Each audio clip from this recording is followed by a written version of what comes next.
Well, we're going to start this with an easy question, and I think Alexia's already asked a little bit about it, or given us a bit of information, so I'll hand it to you, Zoe, this one. It's what initially drew you to the apprenticeship scheme? You know, what were the thoughts? Why did you do it? Okay, yeah, so what was touched on earlier, I think one of the key things for me was earning whilst you learn. I think seeing some of my friends who are already going through the student life and starting to see their debt rack up, that was quite a intimidating part of it, I would say. And I think I knew I always wanted to go to uni, but I also wanted to gain that real life experience as well. And I think that's definitely something I've seen also through my friends.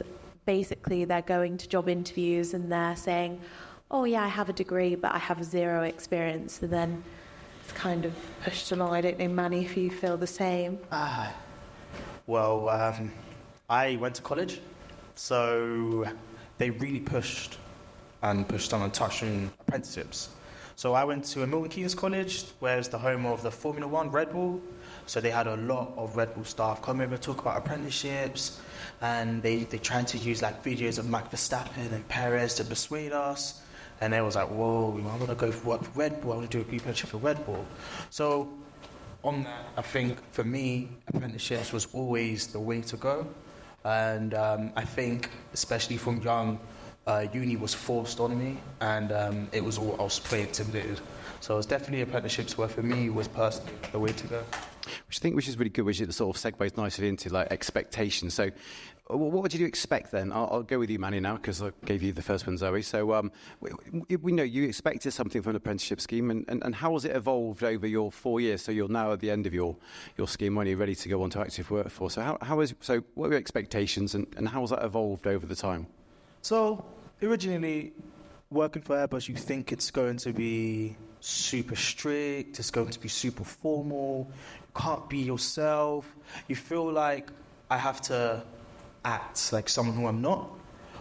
As soon as I started working, I realized that I had all the support. I had my early careers managers, my business managers, I had my mentors, I even had friends, I even had Zoe with me. I had everyone there who was supporting you, and you could truly be yourself. There are different extracurriculums that Airbus actually offer, so there's so many sports. There's football, there's rugby, if you want to go into, even they have the Formula One sites where you can apply and do the sort of websites. You can go up against other people. It's really cool. It's really interesting. So I think the biggest thing for me is you could be yourself. Especially for me, where I come from, there was always a sort of stereotype where, breaking that stereotype, I think for me was the biggest thing. I think that's really important to understand stereotyping, and that's something that we try to work to get away from. But what was the biggest challenge then, Zoe, for you? Transitioning from school, because there's a lot of students out there today that may be a bit nervous about thinking about taking on that step to go to work, and clearly there's a route into university, which is a higher education. But what was your transition like? I think for me, one of the biggest things when I was at school and I told school that I applied to Airbus, they were a little bit shocked at what I would be doing. I wasn't the most academic of students. I was a bit more chatty, and that was my kind of thing at school. And I think that expectation of isn't it just boys who build aircraft that work there, when actually there's this whole different side to Airbus where weirdly 50-year-old people have become some of my bestest friends and stuff like that. That's my age, thank you. No offence, but you guys are pretty... No offence intended, no. Not taken. But I think the biggest thing for me was that transition of I'm going into more of a professional environment, and aren't I really nervous for that? And I was to begin with, but actually it's been the most supported environment I've ever been into. And so I think what worked nicely then, so you touched on it there, but what about you're saying mentors, peers? Manny, did you have people that were there, that are there for you now, and what does that look like? Definitely. Well, my apprenticeship journey, I went through some tough times academically where I struggled, but I had my early careers managers who were always there for me. So, as you know, you'll go uni once or 2 days a week, and the rest you're working on the job. If you feel like you're ever struggling, if you're struggling mentally, if you're struggling on your academics, like you seem to not getting it, my early careers manager actually stepped in and said, okay, no work, no off the work hours, so I can fully focus. I could spend weeks and days focusing on exams, focusing on uni, and I think for me that really made me feel that, okay, I have a really good support around me. And that's good to hear. And that's what, that's what the aim is, and that's what all our companies try to do, is to, to have that sort of network around the apprentices. But I suppose you learn different skills, and so what are the sort of skills you think you've picked up, or you've taken from school but into the world of work, and you've made better and bigger things with? Yeah, so like I touched on earlier, I was always a little bit more chatty in school, and if anything, that's become more of a thing that's so valued within Airbus, to really be yourself. And I think as part of my role within the procurement teams, it's pretty much my dream job, because I just get to chat all day. But it's very much like encouraged and to build those relationships. And I really think my communication skills since turning 18 when I joined Airbus to now have really flourished, and I've been really encouraged to become more confident, because you do enter this huge workplace where there's hundreds of people all from different types of backgrounds, and it is really nerve-wracking. But actually, it's been the most supportive environment, and being myself. So what I'm picking up is that you're a good communicator. I would say so, yeah. A lot of practice. I like that. What about yourself, Manny? Any sort of technical ones, or anything from a technical background that you've picked up that you've? I think from a technical background, I would say understanding how to work in a team full of engineers. That was a big thing for me. Because I'm coming onto the scene with no experience, and I'm working with engineers, and I say, Manny, do you know how to do this and do this calculation? I'm like, yeah, I know how to do it, of course. I have no idea how to do it. No idea in the slightest bit. But the skill that taught me was, okay, maybe just be honest, maybe just speak up. They're not going to judge me.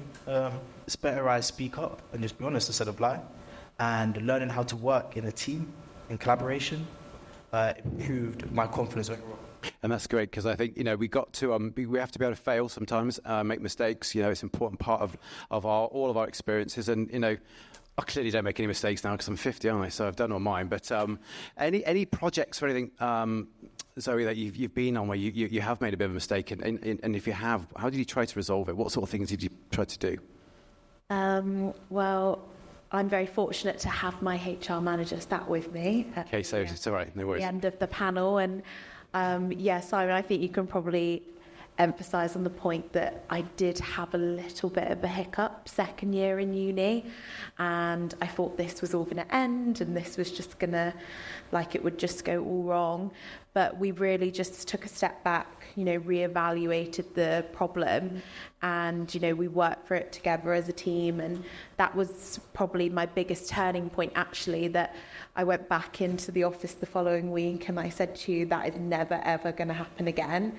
Unfortunately for Simon, he's probably seen far too many tears. But I think at a point where I was really low with uni and I just found it really, really difficult, I was able to talk through it with my mentors and my peers, and we basically just reviewed the situation. And from that point forward, I think that was the change in my journey for developing as an individual into my role in the next couple of weeks. So do you think then, when you look back on, from the first day you came into Airbus to today, do you think your resilience is stronger and you're more together and you can make those sort of decisions and communicate? Yeah, absolutely. Yeah, I would think so, yeah. And the same to you, Manny? I'm sure you've not made many mistakes, but any ones that you've sort of learned, maybe something, if you've got something a bit different from Zoe at all? So, funny enough, I used to coach. I coached the under-16s football team, and I currently coach men's. I do a lot of mentoring, a lot of tutoring for kids from disadvantaged backgrounds all over the country. And I made so many mistakes from a communication perspective and how I saw that translate into workplace, where I've been in projects where I've had poor communication, and instead of beating myself up, I just had to realize I had to learn from it. All the mistakes I've made from working in different teams, I had to learn from it, and the outcome I got from it, from managers, and the feedback was all positive. They saw how I was coming into a placement and how they saw the development and me learning from my mistakes, from a coaching, mentoring, and it all translated. And from learning from that one skill and from that positive, it helped throughout everything, even into my daily life. That's good. And I suppose building on that, what sort of opportunities then? You've made mistakes. There's a learning curve. But what other opportunities outside? Outside of the sort of apprenticeship scheme, or that isn't the academic, isn't the workplace? What sort of things have you been able to get involved in?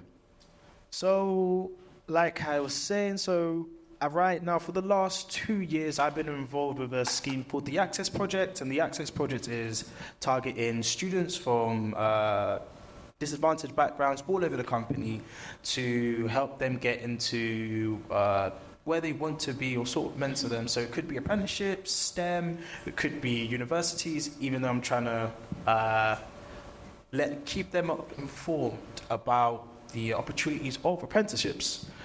And also, like I said, I'm also coach men's football, so great opportunity, and it's busy, especially men's football. It can get It's tough, yeah. And Zoe, opportunities that you've sort of come across? Yeah, I think probably one of the highlights for me was at the start of last year, I was able to spend the end of spring, the beginning of summer in Toulouse in France. So that's where Airbus's headquarters is, and was able to spend just over 3 months out there with a team that was working on sourcing strategy, so could understand why we choose the suppliers that we work with, and being given that opportunity to sort of move away from home. And I think that was one of the things, just going back to one of the previous questions you mentioned, I think one of the biggest things about not going to uni is you're going to miss out on that uni lifestyle.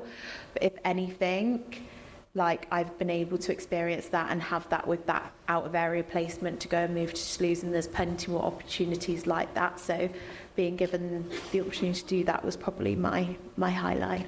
That's good. I like to hear that. Right, so we've got a minute left. We've got 2 questions. Can we do it? I think so. So quickly, biggest inspiration other than Manny, obviously, but anyone else? What inspirations have you had, all been given from an Airbus point of view, or anywhere? So during my dissertation placement, I spent 18 months within one team focusing on the zero-E aircraft, so the new hydrogen aircraft, which will be launching sometime in the near future. And I was with a manager in that team, and he really, really helped me throughout that whole dissertation placement, where I thought it was basically impossible to get that ever submitted. But without the support of him and the team, it was, I would definitely say he's... That's good, I like that. We've got one question, we're going to squeeze it in. Honestly, we can do it. Right, one piece of advice you give to your younger self? Manny, you go first. Be yourself. Yeah. I think that's the biggest thing for me. Just be yourself. No one's going to judge you. No one's going to have an opinion on you. Be yourself, and they'll love you even more for it. And Zoe, quick, go on. Well, I would probably emphasise that point. And, I don't know. Do you want to answer it as well? Just be yourself. And what's the one we always say? Never be afraid to be afraid. There's something that you could always fear and face. So face it front on and deal with it, and you will get somewhere. Like these guys, amazing 2 people that we got here. So thank you. Thank you very much. Thank you, everyone.